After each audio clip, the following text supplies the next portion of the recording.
Hi guys, it's Precious Bria. Welcome to my channel. Today I'm going to be sharing with you 9 habits to become a confident woman or a confident person, even if you're not a woman, to become more confident in general.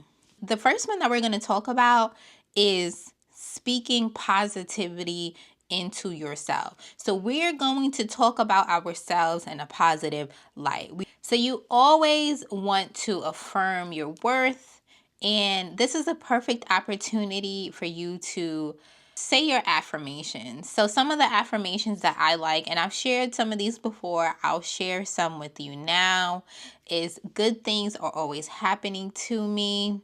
I always get what I want.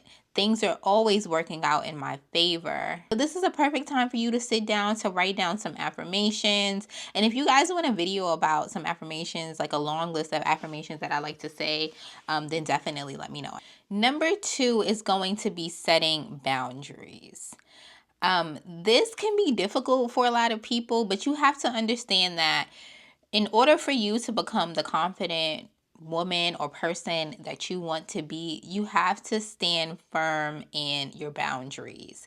If something is too much for you, then you say that, you let that person know, and you stand on it. And if they cannot respect that boundary, then this is not a person that you should be communicating with. The perfect boundary that I implemented in my life, and this seems to be difficult for people, is so I like to go to bed early. That's my preference. I am typically in bed. I've been going to bed a little bit later now, but I'm typically in bed around 9 o'clock or 8 o'clock, 8:30, 9 o'clock. People tend to go to bed a little bit later, but my boundary was do not call me after 9 p.m. I'm in bed. Even if I'm not necessarily asleep, I may be about to go to sleep. I might be asleep. Do not call me after 9 o'clock. So what happens? Either my phone goes on silent after 9 o'clock. My phone may be on do not disturb after 9 o'clock. And so if you call me, I will not answer. Do not call my phone after 9 o'clock. You have to be willing to say your boundary, and you have to be willing to stand on your boundary. And if someone tries to cross that line, reiterate it. If they still cannot respect your boundary, then again, this should not be somebody that you're communicating with. Number 3 is you want to always be learning. The world is constantly evolving. The world is constantly changing. And if you stay stuck in the past, it's going to really mess up your growth. It's going to really mess up your growth. When it comes to current events, you want to understand what's going on. When it comes to laws that are going to affect you, you want to know what's going on. In whatever field of work that you may be, you want to be up on all of the new innovations that may come about, all of the new regulations that may come about. You want to constantly be learning. You should always try to learn new things. And that's important in all aspects of your life. You should always try to learn new things. Number 4 is going to be self-care. Self-care is going to include things like working out. It's going to include your hobbies. Self-care is going to include relaxation. Self-care for one person may be going out for a run. Self-care for another person may be having a day where they can just relax, where they lay in bed, where they just watch their favorite movies, or they binge watch their favorite show. Self-care to another person may be going on a picnic and reading a book. Self-care can look different for everyone, but you have to make sure that you're taking some time to do things that help you relax, that you genuinely enjoy. And I would suggest that when you're doing these things, you try to do them by yourself. But just make sure that whatever it is, whatever self-care looks like for you, that you enjoy it. I suggest doing it by yourself, and it should bring you some type of like peace. Number 5 is going to be effective communication. Understand how you're feeling and be able to articulate how you're feeling. Now, sometimes when we are in a heightened emotional state, you may not be able to clearly articulate how you're feeling. You may not really understand exactly how you're feeling. So you may need to take maybe a step back and then have that conversation a little later. Another thing that comes along with effective communication is going to be active listening. So listening to hear someone and not listening to respond to someone, and trying to be empathetic in that moment and really understand where they're coming from so that the conversation doesn't turn into a combative situation. Number 6 is going to be goal setting. I believe that you should always have a list of goals that you're working towards. Even if they are little small baby steps to get to a larger goal or to another goal that leads to ultimately an even larger goal, you should always be working towards your goal. So I do suggest sitting down, thinking about what you want your life to look like, and then creating little baby steps that you can take each and every day in order to reach those goals. So number 7 is going to be focused on surrounding yourself with negativity.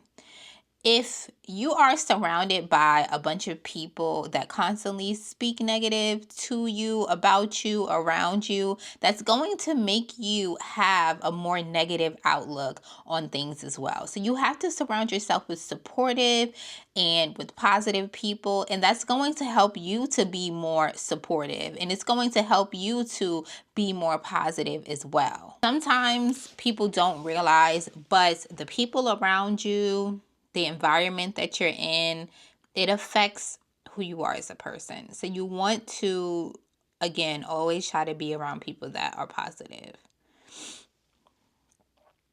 And people are not going to be positive all day, every day, but because it's okay to have bad days. But I mean someone who is consistently just negative. Number 8 is going to be take risks. You can't be so afraid of the unknown that you don't try any new things. That is always going to hinder you in life. People that have done amazing things have only done amazing things because they weren't afraid to try new things. So you have to go out there, you have to try new things, you have to meet new people. You also have to be comfortable stepping outside of your comfort zone.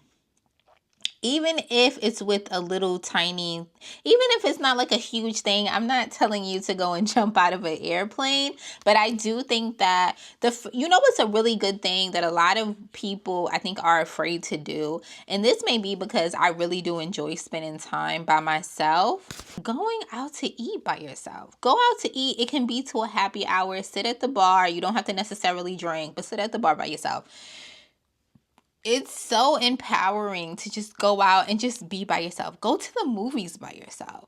You have to be willing to step outside of your comfort zone. And doing things by yourself is really going to help you to have that I don't care attitude. And you have to kind of have that in life, and that is going to help you, exude confidence. And number 9, last but definitely not least, you always want to make sure that you're practicing gratitude. I've mentioned a lot about working towards goals and always striving to be a better you and becoming the woman or the person that you want to be. And all of that is important. But I also think that you have to be grateful for everything that you have now. Everything, the small things, the big things. Be grateful for your home. There's some people that don't have a home. Be grateful for your shoes. There's some people that don't have shoes. If you had breakfast, lunch, dinner, be grateful for your breakfast or lunch or dinner, because there's some people that are starving right now. Be grateful for everything that you have. It's going to help you to not only appreciate your life and be more positive and more caring with the things that you have, it's also going to help you to create a mind of abundance.